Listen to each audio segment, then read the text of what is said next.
Hududlarni rivojlantirish, aholi bilan muloqot samaradorligini yanada oshirish orqali ularning muammolarini hal etishda xalq deputatlari, viloyat, tuman va shahar kengashlari deputatlari va senatorlarning mahalliy yettiligi bilan o'zaro hamkorligi yo'lga qo'yilgan. Ushbu hamkorlik natijasida mahallalardagi qator muammolar bartaraf etilyapti. Viloyat kengashi deputatlaridan iborat ishchi guruhning navbatdagi o'rganishlari Sharof Rashidov va Paxtakor tumanlarida tashkil etildi.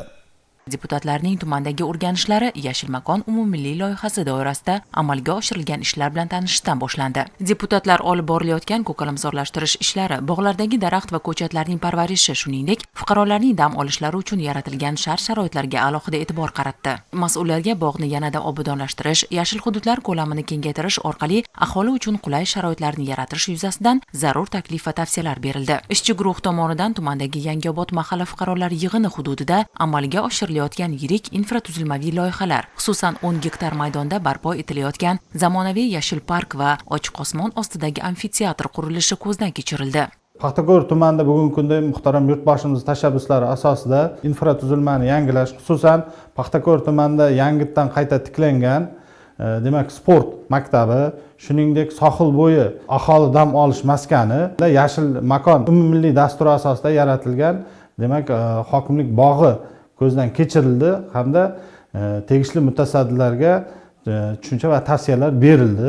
Aholi farovonligini o'rganish maqsadida demak tumanda olib borilayotgan o'sha 7,85 milliard so'mlik 4 ta driver loyihalar keng ko'lamda o'rganib chiqildi va tavsiyalar berildi.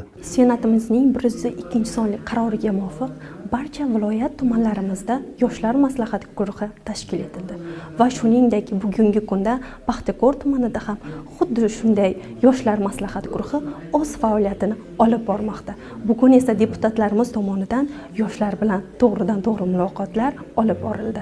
Viloyat kengashi va deputatlardan iborat ishchi guruhning Paxtakor tumanidagi o'rganishlarda Toshkent mahalla fuqarolar yig'ini hududidagi yettilik faoliyati tahlil qilinib, amalga oshirilayotgan ijtimoiy-iqtisodiy loyihalar bilan tanishildi. Shuningdek, ishchi guruh a'zolari Toshkent mahallasi aholisi bilan uchrashib, ularning muammo va takliflarini tinglashdi. Xalq deputatlari, viloyat va tuman kengashi deputatlari Yashil makon umummilliy loyihasi doirasida barpo etilgan hokimlik bog'ini ham ko'zdan kechirdilar. Mas'ullar bilan o'tkazilgan muloqotda bog'ni yanada obodonlashtirish, yashil hududlar ko'lamini kengaytirish va aholi uchun qulay sharoitlarni oshirish yuzasidan taklif va tavsiyalar bildirildi.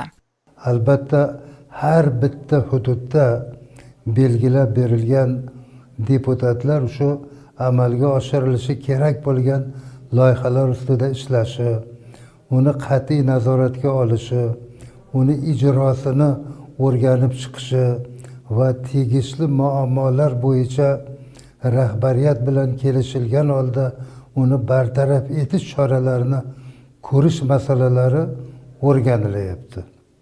Albatta, aholidan tushgan shikoyatlar bilan, murojaatlar bilan ishlash masalalarga e'tibor qaratilyapti. Aholi talab qilayotgan muammolarni yechimini hal qilishda nafaqat deputat, balki o'sha tegishli muammoni mutasaddi rahbariyati bilan bog'langan holda amalga oshirilishi kerakligi yuzasidan tavsiyalar aytilyapti. O'rganishlar davomida deputatlar mas'ul mutasaddilar bilan suhbatlashib, tumandagi qator loyihalarni belgilangan muddatlarda va sifatli yakunlash bo'yicha tavsiya hamda takliflar berishdi. Bu kabi hamkorlik mahallalardagi qator muammolarni bartaraf etish, hududlarni rivojlantirishda muhim ahamiyat kasb etadi.